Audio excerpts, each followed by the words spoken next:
Hey, howdy, and welcome all to the Big and Bright podcast. My name is Nick. This here next to me is James. Howdy. So, Texas Dems, you know, when you're not doing God's work, sometimes you get hit with the plague. And that's God exactly has a funny sense of humor. That's exactly what happened. Our lovely Texas Democrats decided that they were not going to do their job. We actually talked about this on the last episode. Go back and give it a watch. It's a pretty detailed description of what exactly happened, what they're trying to do. For those of you that don't know, the Texas Dems decided that they were going to break quorum, but instead of breaking quorum by leaving the building, they had to leave the state because, of course, we can basically call the cops, have them arrested, and then returned to the state house in order to finish their business and comply with the terms of their job, as anyone should be able to do, as any public servant should be expected to do.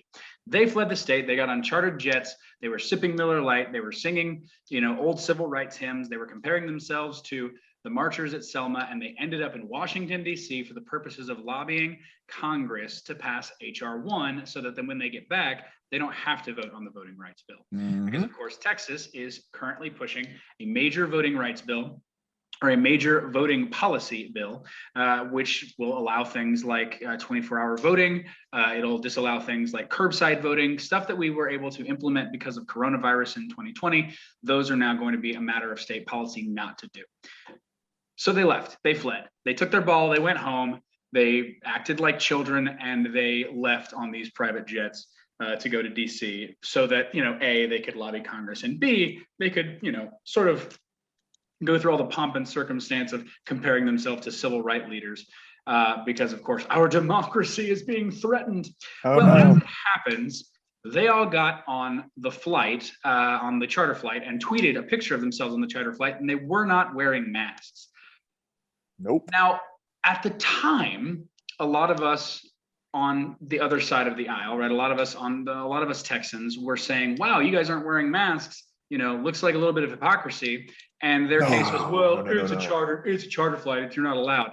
And we're like, "Okay, fine." Well, turns out we were kind of right. Because now at least 6 of those Texas Democrats have coronavirus and are infecting people at the White House and in the congressional building. Oh my gosh. It's just delicious, right? It's just delicious. This is what happens when you become a self-righteous, pompous rube and decide God has a sense of humor. Oh my gosh. The Lord our God is not without a sense of humor. That is for sure. Yeah, it's been kind of a delicious week for sure. And we're seeing a lot of responses in the media. James has really got covered more of that. James, what kind of responses are we seeing out there in the Twitterverse and in the mediaverse? For the hypocrisy, they're seeing a lot because people are going, so what about this? And they're of course going to go and reflecting, deflecting, going around it. According to Texas Tribune, like you said, 6 people have tested positive, including Donna Howard. If you don't remember Donna Howard, she's an awesome representative who took a picture of her clothes on the shower drying because, she was going through and toughing it out. Yeah. What we didn't realize is that she was actually spraying those down with sanitation because she tested positive for coronavirus. Yeah.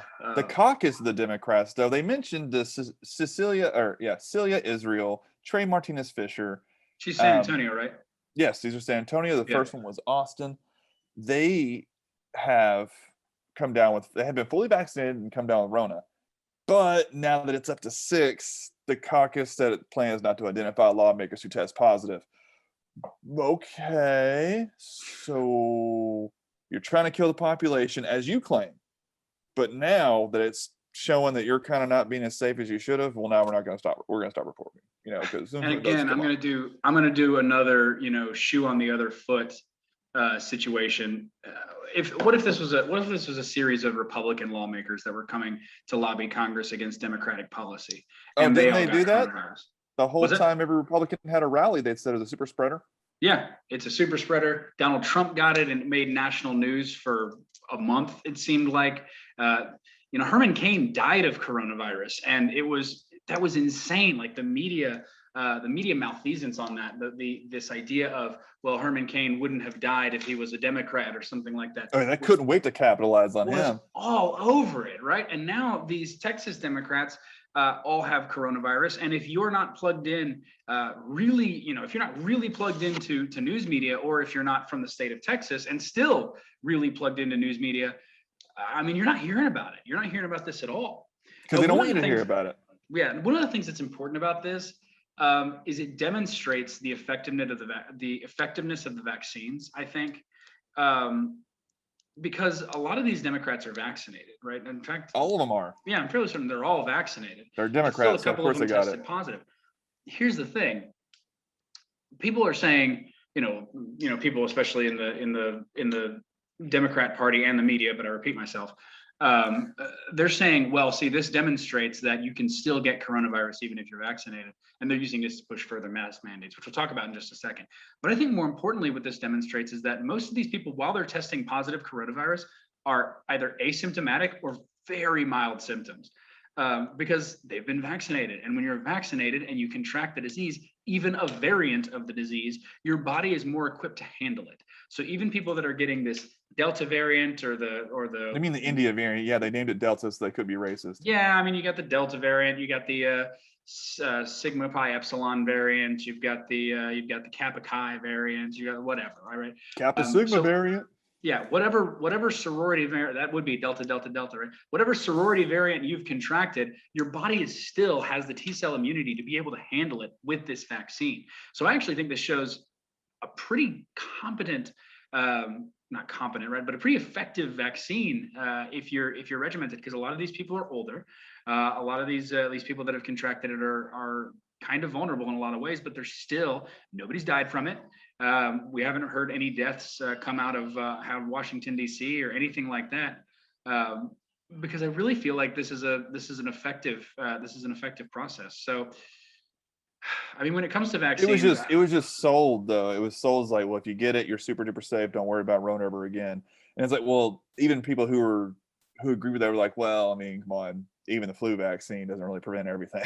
Yeah, and so if they would have been honest from the get go, like, guys, also means it will reduce your ability. And I'm sure there's now stealth re-editors going back, going, see, we did say it. Well, you didn't say it at the time. Don't give me this crap now. Yeah. And what I'm saying is, it's quite clear that vaccines help prevent deaths, because we've seen the death rates go down dramatically since the vaccine rollout. So it does seem that the vaccines help prevent death and they help prevent severe symptoms really effectively. There is some crossover, right? There is some penetration cases that where you're tested positive for coronavirus, but you're certainly not dying from it. So the vaccine is effective, and I'm not going to say that the vaccine is not effective, because it's very effective. I don't believe that the vaccine is full of microchips that are going to give you extra 5G coming out of your body, which for me would be great because my cell service here sucks. But it's also important to note that if the vaccine is so effective, why are we still so concerned with masking, right? And we'll talk about that a little bit later on, because I think that kind of applies to the hypocrisy of the media here. But I just take a moment and revel in this, right? You Democrats, it's your freedom. You Democrats are such, you were so pompous. You were so, oh, look at us, we're sacrificing so much. Oh, look, you're so dramatic. This is what you get. I'm not saying you deserve this.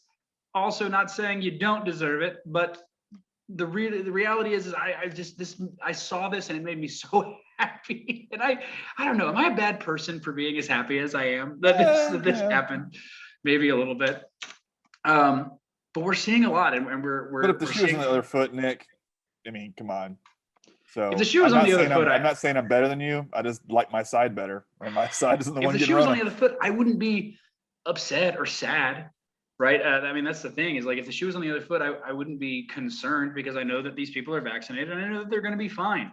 Well, if the shoe was on their foot, I wouldn't be talking about it either, because I'm not gonna highlight bad things on my side. No, that's not how this works. But that really is, I mean, this is verging. I mean, the level of coverage that this has gotten, when you compare it to the level of coverage that other Republicans have gotten, is bordering on media malpractice. It really is quite strange. Yeah, people are tuning out. I mean, they keep the ratings just keep going down. So I mean, people are tuning out despite what they try to do to ramp up what they thought they had as a base. It's tuning out.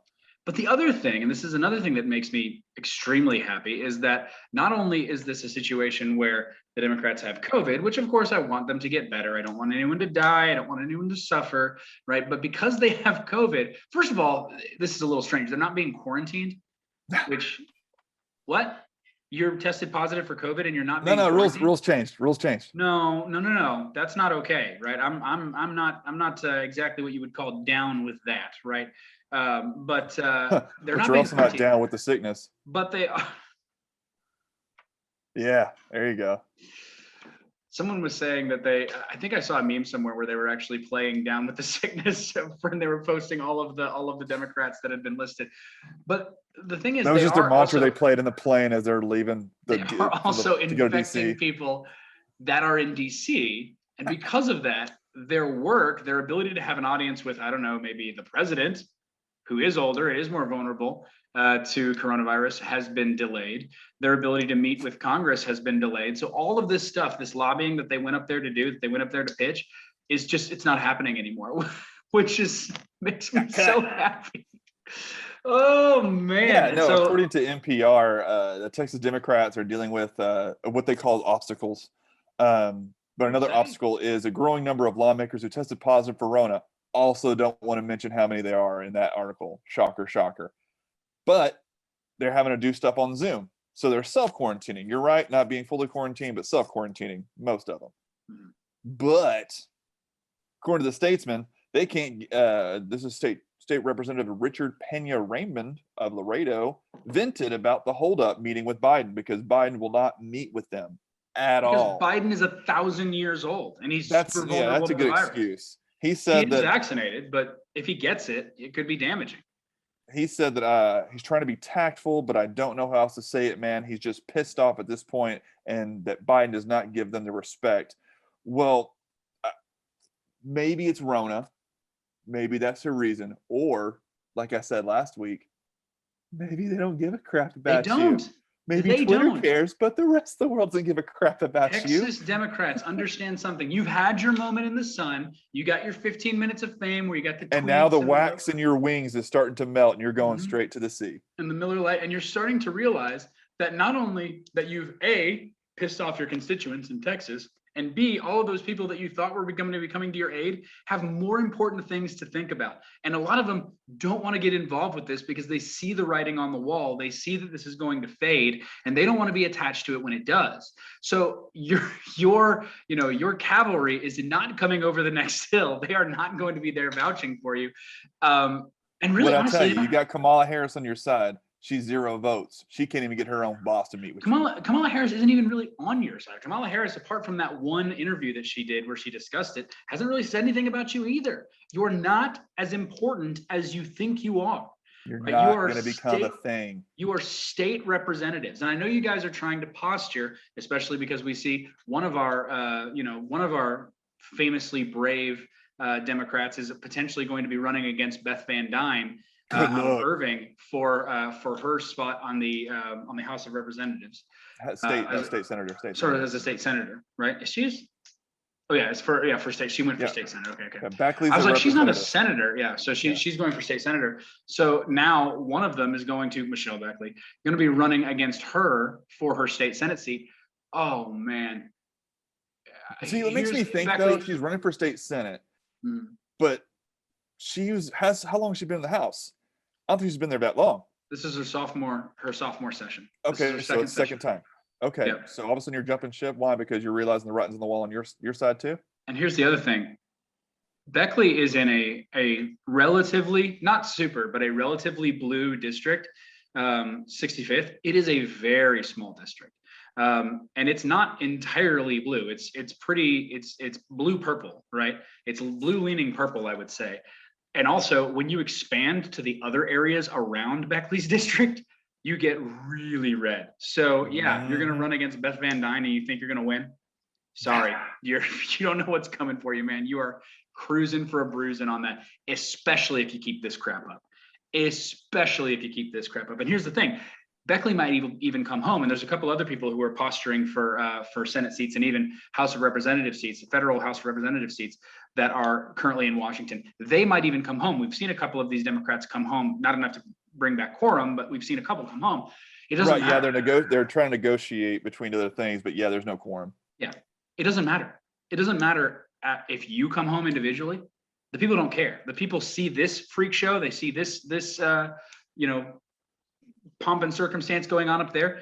They're going to associate it with you. They're going to associate it with all Democrats in the Texas Congress. And as they should, just because, especially, think about it. An orange man was president. The leader of the Democratic Party at that time was Nancy Pelosi. Why? She's the House Speaker, and they didn't have Senate, so that's their next level. So the highest level they had was House Speaker. Therefore, you're the de facto leader, just like Trump was the de facto leader just because he's the president. You can be Republican and disagree with Trump. It's like, right, but the leader of your party is the president. Yep. If it's not the president, then it's whatever leadership that has in the House or the Senate.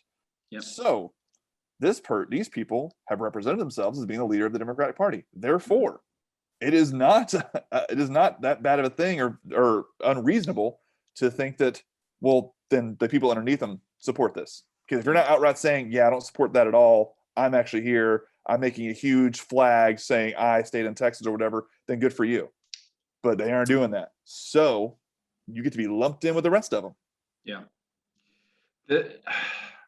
And this goes back That's to what politics. we talked about. This goes back to what we talked about on the last episode, which is, I don't think you guys realize what's waiting for you when you get back. If you think that there's going to be a parade when you guys get back, you're out of your mind. Because they have Rona, so we don't have super spreader. This is, legitimately, I should say, until you Texas should say we're posting a temporary travel ban from DC until the Texas Democrats test negative for COVID, right? Yeah. But yeah, this is just posturing, and it's posturing in the wrong direction. And the media are covering for them. That's another big thing, because like you said, what do you expect them to do? We know that a certain number of people, at least 6. Yeah, at least 6, because they stopped counting at 6. And when we asked Jen Psaki, can we clarify, can we tell the number, or maybe even, I don't know, the people who have coronavirus in DC, she said, no, we're not going to talk about that. We're not going to discuss that. Who are you covering for and why? That's what I want to know. Like, yeah, what's the big deal? Because again, she said that she wouldn't be, the White House wouldn't be expecting to provide numbers. Said that she also said that there are roughly 2,000 people who work on the White House campus, so breakthrough cases are inevitable, statistically speaking. Yeah. Oh, now you want to talk stats. Yeah. Now you want to talk stats. Mm-hmm. This is after whenever you first assumed office. Mm-hmm. You said, according to Politico, day one, she's committed to bringing truth and transparency back to the briefing room. She said that she would commit to sharing information even when it is hard to hear. I call BS. Yeah, well, certainly now, because here you are confronted with information that's hard to hear. Well, right. now we care about private individuals because now it's affecting us. So now we care about the whole private thing. But Jen Psaki, you said hard to hear. You didn't say anything about hard to say, right? Mm. Because hard to hear means I'm going to tell you what's what. I'm going to tell you something that you don't want to hear. Hard to say is I'm going to say I don't want to say things that I don't want to hear, right? Guys, this is. To be fair, her job is to be a professional liar, so I get it. But just don't play the crap that she's some kind of like queen of doctor for sure, queen of integrity. Like, no, she's not. She's a professional liar for the president. That's the job. But the other thing is, this also demonstrates, because this is something that's worth lying about. This, to me, also demonstrates one thing, and that is, the White House doesn't actually care about COVID. Media doesn't actually care about COVID, right? The establishment doesn't really care about COVID. No, they're not looking at Cuomo. They still won't looking at Cuomo. That's proof already they don't care about COVID. The way they treated Cuomo for sure was. No, they still won't research his stuff, so they don't care. Well, that's a little bit more political because it's happening in the past. What I'm saying is all this stuff with the CDC telling us that we have to send our kids to school with masks 24/7, 24 hours a day. Which, by the way, if you know any school-age children, you know that that's a terrible idea, right? Anything you're in Texas and we're seeing all these immigrants walk across the border without a mask. It's another kind of BS moment. That's another thing. One of the ticket points that they're trying to avoid is border crossing, right? It's further border enforcement, and currently we have what? Over a million illegal immigrants that are coming in that are spreading coronavirus because these people have not been Well, we don't vaccinated. know they Many of have them haven't even been coronavirus. They're just tested. not testing them as deeply as they pretend they say they should. But the thing is, if regardless of what's actually happening as far as infection, if you really cared, if you were really taking any means necessary, one death is too much attitude, you wouldn't let a single person over the border. But Texas Democrats are currently in DC fighting against a border enforcement bill. So you have to look at this, and when the government tells you what they want you to do, you always have to ask, do you have the courage of your own conviction? Right? That's one of the great things. Why are you telling me to do something? Yeah, that's one of the great things about being a good parent, right? When you become a parent, people often tell you, some of the advice that I got was, be stern with your kid, train him up in the way he should go, but don't ever expect anything out of him that you don't also expect out of yourself. Yeah. And that I think transcends to leadership of all stripes and of all manners. And if Psaki and Biden and the White House are going to start telling us, we expect X out of you, you better damn well be sure that you expect that out of yourself, and you better be sure that I see it. Don't worry. Psaki reiterated on Thursday that they will be transparent about people who tested positive and had close contact with the president. So screw the rest of those people, right? You just heard from the representatives that nobody's had contact with the president, right? And I don't mean nobody from Texas. I mean, I'm fairly certain nobody has had contact with him. I'm pretty sure the dude's just shoved in a room somewhere. They don't want him to talk freely. No. They just got to start saying his own thing. No, we have a planned press release for you to say. You don't say anything outside what the establishment has written for you, Mr. Well, Biden, I'm convinced, is just they've got a little padded room for him in the basement of the White House. They give him a coloring book and a 128 pack of crayons, and then whenever they need him to speak, they wheel out an animatronic wax statue to come out and say whatever it is the blob wants him to say. No. They just put peanut butter in his mouth and just have a voice talk over as he's talking, just like they did for that Mr. Ed, that old show. So they did it for the horse. They put peanut butter in his mouth, that way it looked like he was talking. How do you know Mr. Ed? Oh my gosh, that is so before your time. Before my time, also. Baby. I will say it's before my time. Also, I'm not that much older than you. But it's evident that nobody's going to come in contact with the president, because very few people come into contact with the president, I'm assuming, at baseline. They're certainly not going to send anyone from Texas over there. And so, those are numbers that you're going to disclose. Even with a reasonable president, no one's meeting with him just because you say you want to. Good job. Everybody wants to meet with the president. I don't care what side you're on. Despite right now, I would shake the hands of Biden. That'd be a cool thing to meet a president. But I'm never going to have to meet him. Yeah. And also, I can say I don't really think they're let me talk to him, because that's not the person who's actually the president. Yeah, well, if you want to shake the hands of the president, you don't want to shake Biden's hand. Probably Kamala Harris is a better bet. Yeah. The point here is that you can't convince me that you care if this is how you're treating the Texas Democrat stuff. And if you don't care, I'm sorry, I don't care. I don't. And I hear all this stuff about, people die from COVID all the time. No, they don't. I mean, at least not anymore. Back at the height of the pandemic, we were having thousands of deaths a day in the United States. Currently, we're having maybe a couple hundred if you go across the entire U.S. Right, and most of those people are unvaccinated. Most of those people have high risk factors, and we all understand that. That's the thing, is we get it. We can see the numbers, but they super care about unvaccinated people. It's like, you need to do this. It's like, why do you care you're vaccinated? Who cares? Let the idiots be idiots then. But all of a sudden you care about people's other actions? No, you don't care. The media would have you believe that this is still a crisis. I'm sorry, but actions speak louder than words. And if I'm not convinced by your actions that this is a crisis, then I'm certainly not going to be convinced by your words.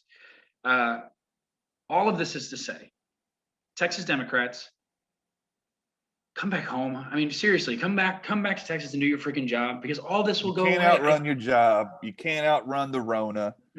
Just come home. I feel like they thought that this was going to go better than it went, right? I feel like they thought, man, Twitter follow. If you believe Twitter's real life, man, you're thinking, oh, look, I can do it. It's like, then just glance off your phone and look around. Yep.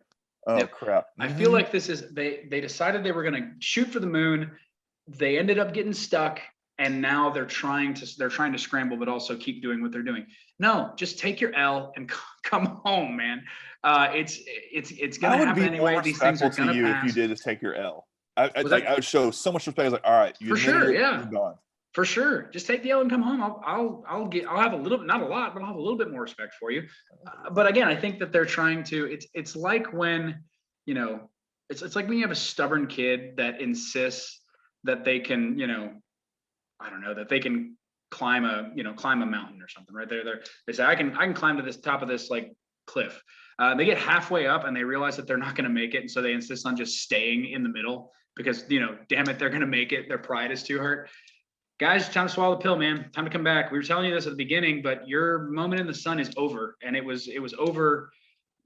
It was over And faster than you thought. even more and more. It's waning each day. Like I said, it was over faster than you thought. I know you thought that it would be, you'd have a little bit more time in the sunshine, but it's over. Come home and do your freaking job, right? Yep. We'll even let you back. We've got a mask-free mandate still. I think they're trying to push a mask mandate in certain parts of Texas, which, yeah, Austin and Dallas, they're like, it's extremely cautious time, and I'll provide a link to Dallas's, but it means nothing to people who want to just get back to their life. It's like, yeah, you can't implement this, so I don't care. Again, you don't care, so I don't care. Come back. We have our no mask mandates. You can come back, breathe the free air. You can receive quality health care back here in the state of Texas, and you can finally finish this charade, right? You can finally finish all of this nonsense, right? Because nonsense just muddies the waters. It creates darkness. But here in Texas, the darkness doesn't matter because the stars at night are big and bright. We'll see you next week.